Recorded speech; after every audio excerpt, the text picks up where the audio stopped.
I know you're fighting hard to try to expand mail-in voting in some form or another, basically to put more money in the pockets of states for the express intention of expanding ballot access or access to voting for this November, whether it's an all-mail or whatever needs to be done in order to improve that. But you have a president who clearly philosophically doesn't believe it, and he's not alone. There are a lot of Republicans who don't believe in the mindset. And while I want to set aside some of the president's incorrect arguments about why, is there a compromise that you can come up with that gets enough support to get more funding for mail-in balloting, or is it not exist? Of course there is. I just did a call yesterday with Secretary of States from across the country, Democrats and Republicans. And let's be honest, there are varying degrees of mail-in balloting right now. Some are at 98%, some states, some are at 2%. And by the way, it's red, purple, blue states that do a lot of it. Utah does nearly all mail-in. And then you have some, it's mixed, which is good for the argument. Maryland's governor, Republican, just ordered their primary be all mail-in balloting.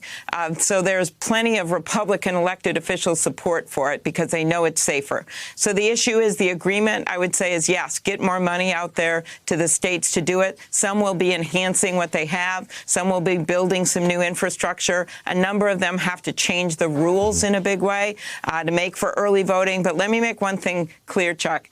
We're not going to have all mail-in voting because you're still going to have states where you want to have early voting as well as the voting at home. And that means keeping polls open, not just one day, but 20 days back, making sure that we're training poll workers. So we're able to practically have a combination of things across the country, because the travesty in Wisconsin, where healthcare workers stood in line with their masks on next to ordinary citizens, waiting and waiting and waiting, putting their health at risk just to exercise their right to vote, predominantly hurting the African-American community, while Donald Trump and the First Lady get to order their mail-in ballots, which are absentee but mail-in, from Palm Beach, Florida. That is an outrage, and we cannot let that be replicated across the country. Hello, YouTubers. If you're watching this, it means you've checked out our channel, so thank you. Now do me a favor, subscribe by clicking on that button down there.